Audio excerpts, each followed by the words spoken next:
প্রেক্ষাপটটা হলো দল কেন্দ্রিক, যার কারণে যতই বুঝাই যার যার দলের টান এটা থাকবেই। এই জন্য আমি রাজনৈতিক কিছু বিষয় আমার বিষয়ের সাবজেক্টের সাথে জড়ানো আছে, যার কারণে কমিটির ভাইদের প্রতি শ্রদ্ধা রেখে বলছি আমি রাজনৈতিক সকল আলোচনা এড়িয়ে যাব। কারণ বর্তমান যুগে রাজনীতিটাই হলো ফিতনা। এখনকার যুগে এই বিষয়ে এখন আলোচনা করাটা আমাদের জন্যে সমুচিত নয়। বিশেষ করে এই যুগের ব্যাপারে নবীজির বিশেষ ভবিষ্যৎবাণী আছে। আমি সেই ভবিষ্যৎবাণীগুলি সবগুলি বলবো না, শুধু এটুকু বলবো এই জামানার সম্পর্কে মুস্তাদরিকে হাকিম শরীফের মধ্যে উল্লেখ রয়েছে, ইয়াজতামিউনা ফিল মাসাজিদ ওয়া লাইসা ফীহিম মুমিন। মসজিদগুলোতে মুসল্লি ভরপুর থাকবে, কিন্তু তাদের মাঝে একজনও ঈমানদার থাকবে না। কত কঠিন কথা এটা! মুসল্লি থাকবে, ঈমানদার থাকবে না। দাইলামি শরীফের মধ্যে আরেকটা রওয়ায়াত আছে, দয়াল নবীজি বলেন সেই কঠিন ফিতনার সময়ে প্রয়োজনে তোমরা ঘরের ভিতরে নামাজ পড়বে, তারপরেও ফিতনায় জড়াবে না। মাটির কোনো অস্তিত্ব ছিল না গো, ছিল পানি আর পানি। সেই পানির উপর আমার আল্লাহর আরশ ছিল। আমার আল্লাহর এরাদা হলো, ইচ্ছা হলো জমিন বানাবে। এই জন্যে বাতাসকে আদেশ দিলেন তুমি পানির উপরে প্রবাহিত হও। আমার আল্লাহর হুকুম পাইয়া সেই বাতাস পাগলা ঘোড়ার মতো পানির উপরে প্রবাহিত হতে লাগলো। ফলে বড় বড় ঢেউ সৃষ্টি হলো। একটা ঢেউ আরেকটা ঢেউয়ের সাথে এভাবে আঘাত লাগলো। চতুর্মুখী বাতাসের আঘাতে আঘাতে আঘাতে পানির মধ্যে ফেনা সৃষ্টি হইল। সেই ফেনায় একটা জায়গায় জড়ো হইল। জড়ো হওয়ার পরে যখন একদিকে ফেনার মধ্যে পানির আঘাতে আঘাতে ঢেউ চলতেছে, কোনো দিকে উঠতেছে কোনো দিকে নামতেছে। ওই যে চতুর্মুখী বাতাসে যেরকম পানি করে, মানে একদিকে ঢেউ না, চতুর্মুখী বাতাস তো এই পানি উপরের দিকে লাফায় উঠতেছে নামতেছে, কিছু জায়গা সমতল কিছু জায়গা উঁচু নিচু। ঠিক ওই সময় আল্লাহ বললেন তোমরা থামো। ওই থামো যখন আল্লাহ তাআলা বললেন, তখন যেখানে উঁচু ছিল সেখানে উঁচু অবস্থায় থেমে গেছে, যেখানে সমতল ছিল সেখানে সমতল অবস্থায় থেমে গেছে। ওই হালতে আমার আল্লাহ তাআলা জমিন বানায় দিলেন।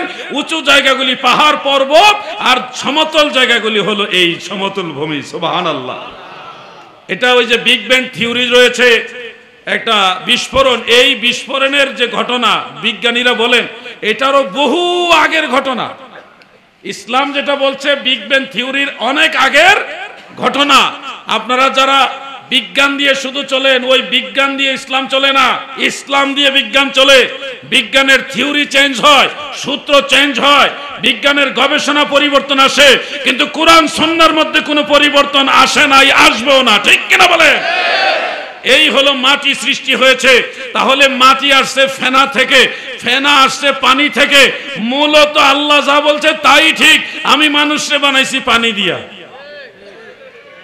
মাটি পর্যন্ত গিয়ে থেমে গেলে চলবে, কিন্তু যারা মাটির ব্যবসায়ী তারা মাটি পর্যন্ত থেমে যায়।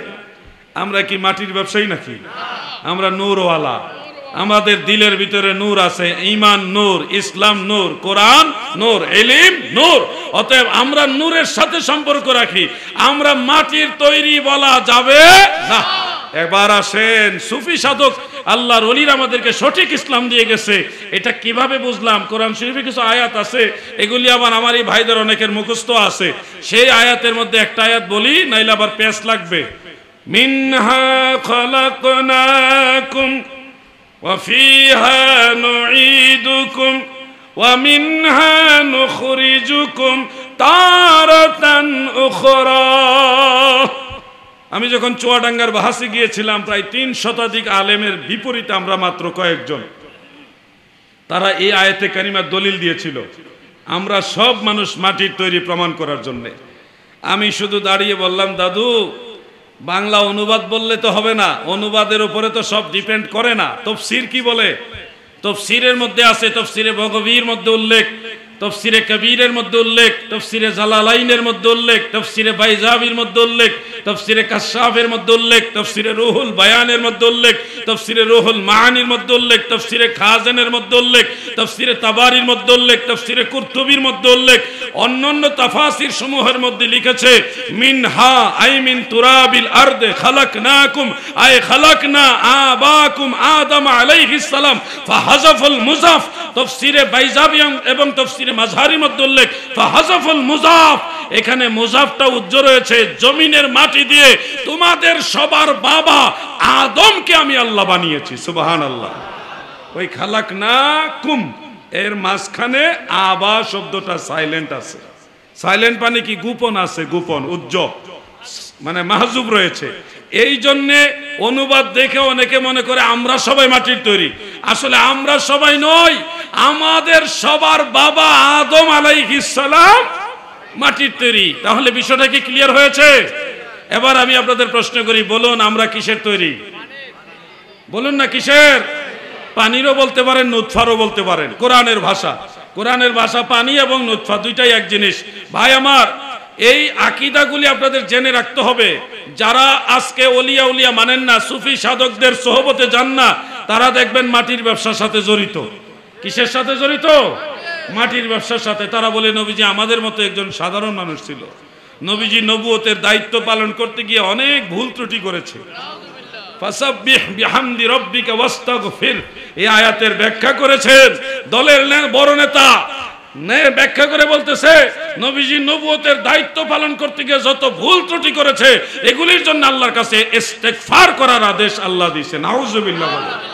আমার নবী নিজের, নবীজি তো সব নবীদের নবী, রাসূলদের নবী, ফেরেশতাদের নবী, আরশ কুরসি লৌহ কলমের নবী, কুল কায়নাতের নবী। আমাদের নবী তো অতুলনীয়, অন্যান্য নবীদেরও কোনো গুনাহ নাই, ভুল নাই। সুবহানাল্লাহ।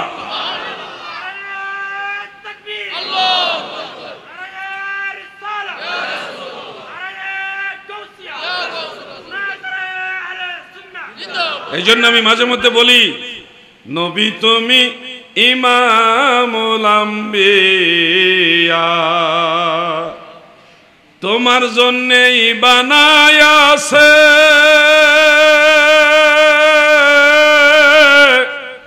আমার আল্লাহ এই সারাটা দুনিয়া গো নবী, নবী তুমি ইমামুল আম্বিয়া। আল্লাহর কাছে শুকরিয়া আদায় করছি, আলহামদুলিল্লাহ। দয়াল নবীজি যেই জায়গায় দাঁড়িয়ে সব নবীদের ইমাম হয়ে নামাজ পড়িয়েছেন মেরাজের রাত্রে, আমি গুনাহগারকে আল্লাহ 2 বার ওইখানে যাওয়ার সুযোগ দিছে। মসজিদুল আকসা ফিলিস্তিনে, বাইতুল মুকাদ্দাসে কিছুদিন আগেও গিয়ে আসছি। তো যেই সময় বাংলাদেশে তারা একটা ব্যবসার লাইন ডলছে যে crore crore billion million dollar তারা ইনকাম করবে, মানুষকে বলবে যে মসজিদুল আকসা ভেঙে ফেলছে। যুদ্ধ চলতেছে গাজায়, রাফায়, খান ইউনুস, এখানে ওইদিকে যুদ্ধ চলতে এসছে, মুসলমানদের হত্যা করতেছে। কিন্তু তারা এখানে একটা ছলনে আশ্রয় নিছে যে মসজিদুল আকসা ভেঙে ফেলছে। আল্লাহর কি দয়া, ওই এট এ টাইম আমরা মসজিদুল আকসায় হাজির। আমরা কিন্তু তাদের সাথে কন্টেস্ট করে যাই নাই।